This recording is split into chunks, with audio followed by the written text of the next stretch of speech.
What's going on, you guys? Coaster here, just talking really not necessarily the game that's going to happen Monday night, or even the game after that in Kansas City. I know, I have not been speaking a lot about the Raiders, maybe because there's too much disgust that goes on with all the things that happened.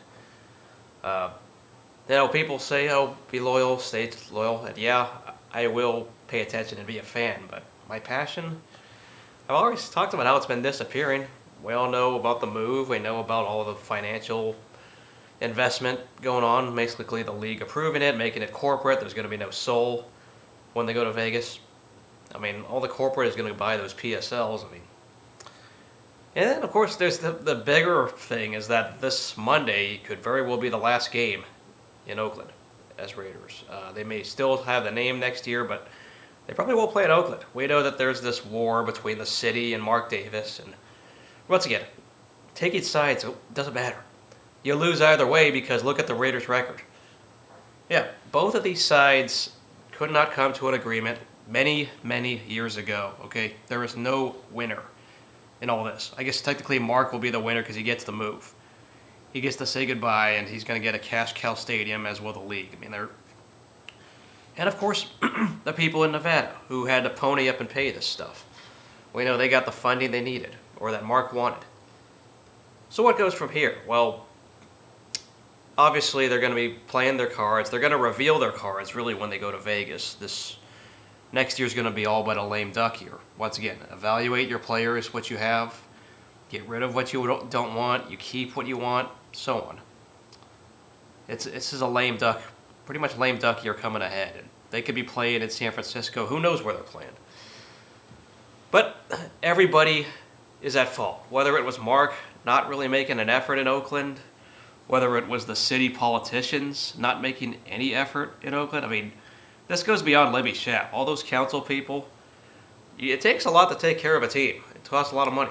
And Oakland is likely to lose all three teams very, very soon.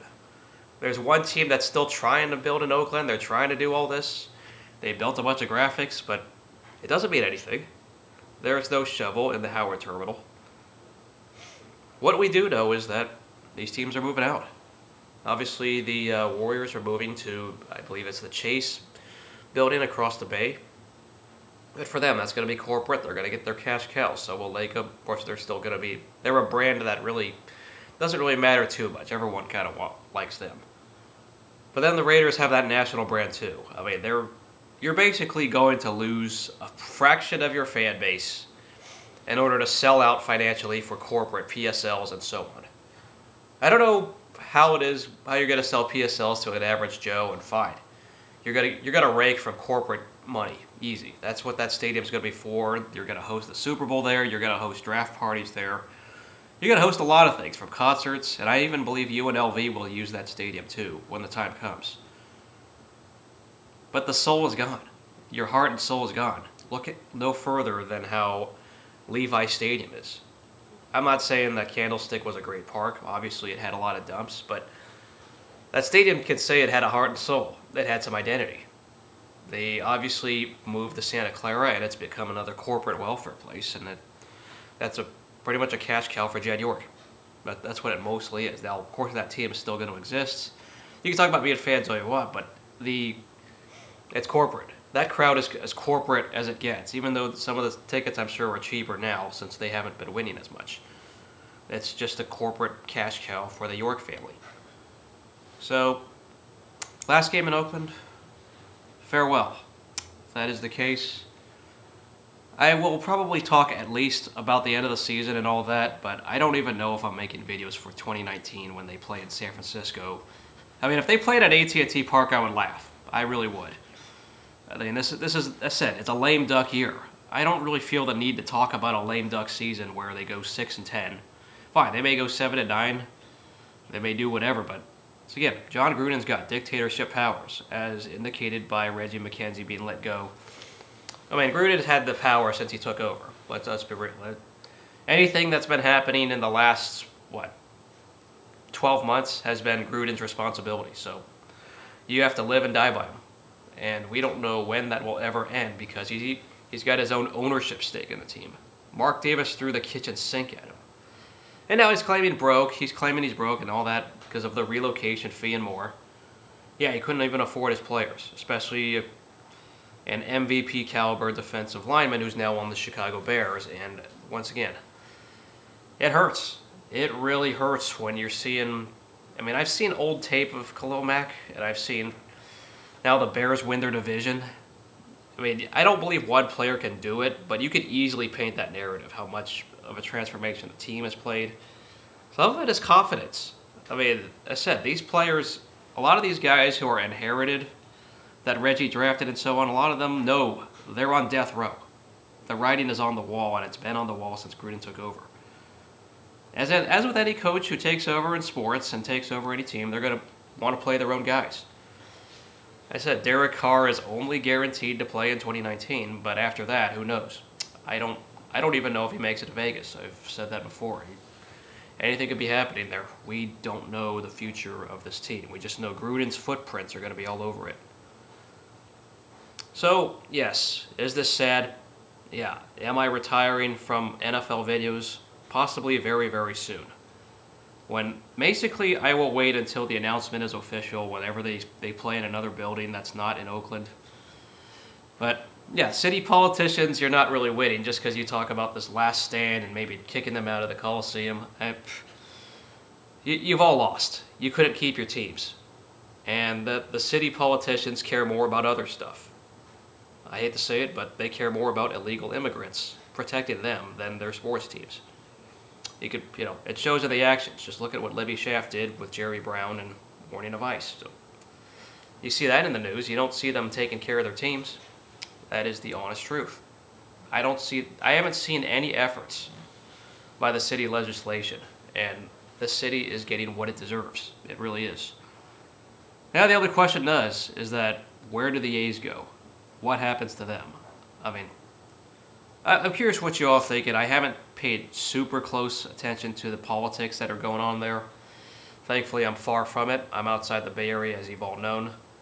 But yeah, when I see that Howard Terminal location with the Oakland A's, I'm just telling myself, what happens?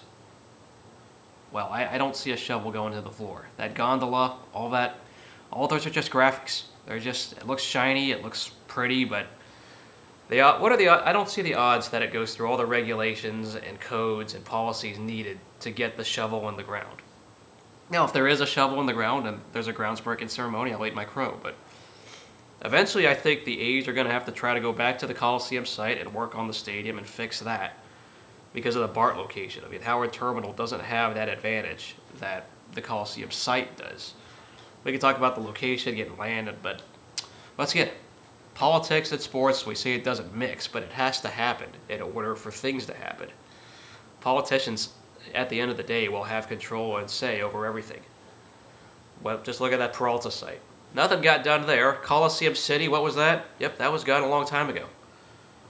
With me losing my team, eventually, I mean, as said, I'll pay attention. I'll still care, but my passion is towards baseball, towards hockey. It always has been. I mean, football, I know, garners the views, it garners the business, it garners the money. When you're talking from a business standpoint, the NFL is the big business. But, as said, there's just too much disgust over the way you divide some of your fans. I know some of you don't care about the Oakland brand or you're part of that national brand, fine. But I'm just one of those who've just kind of lost my interest and care. Now, if they win, I'll be happy, but I won't count it towards a championship the way that I would count an Oakland A's World Series or a San Jose Sharks Stanley Cup. I just can't. This team I haven't really cared about. They played like they don't care. They played like it's a lame duck season. And really, I think my real red pill moment, guys, was that Washington Redskins game back from a year ago. That night, they didn't care. That's where the divide and everything broke loose. The locker room was divided, and the head coaching staff and Derek Carr, there was just a divide among players. You could say that's some people say that game didn't mean much in the big picture, but that's where the divide was showing, and they never recovered from it. It's sad to think what Derek Carr's career could have been. All that core that was had in 2016, it's all a tease. It's all blown up to hell. Amari Cooper is winning with the Cowboys. Khalil Mack's winning with the Chicago Bears, and we can't have nice things. those picks are going to be what, in the 20s, maybe the 30s, depending on what the Super Bowl has. It's kick in the groin. It really is just a kick in the groin. And eventually you're going to have enough. You have this much losing. You might say you trust Gruden and all that, but there's 10 million reasons why you don't trust Gruden. 100 million reasons. You know what I'm talking about. And look at his draft record in Tampa Bay. I don't trust it. You might say he's reinvented the wheel, but there's a saying, he also can't teach an old dog new tricks. Now, one thing I'll say in his defense, is that he did sign and go for Peterman, which is something. It's funny and silly, and everyone wants to laugh at that. But he at least backed up his talk from what he said as an analyst, because he said a lot of fluff, a lot of positive things about players that he liked and so on, talking about the draft as you do as a TV analyst. And he talked a lot about Peterman. And, well, at least his actions back up that talk with the signing. I'll give him that much. But you got dictator control. You're making money. I'm not. I haven't given my money to the NFL, like my pocket. I haven't done it in probably 2 years. Yeah, you could talk about watching TV and so on, but I don't own a TV of my own. I'm watching off mostly a bar TV or another TV, or I'm just watching on my laptop. I have not given my money to the NFL. That's all I could do. They'll be fine without me. I'll be fine without it. I've moved on with my life mostly, and a lot of you have noticed I've moved on with my career because this is my best financial year to date. I just let hard work pay for itself. A lot of the times I'd rather work than watch a Raiders game. It's sad, but I've been addicted to work. That's the addiction it's been. So let me know what y'all think. I mean, I'm just gonna say goodbye, Oakland. Assume that this is the case. Obviously, my videos and I know the content has not gone anywhere. But that's what happens when you feel apathy and you have 15 plus years of nonsense. BS, mediocrity, below average play, incompetence, all those words you want to describe. That's what this is. And I'm just not impressed. He may turn it around, he may not, but as said, I won't claim it if they win. I won't jump back on. I'll just kind of just be happy and keep it to myself. That's probably what'll happen. I'll keep it. But I'm not going to be paying as close attention as I would normally when I'm following sports. That's just how I am. Baseball takes my toll, so does hockey. I'll care more about those instead. So, who knows? I'll do an end of the year video and talk as usual, but as I said, goodbye Oakland. We'll see you guys later.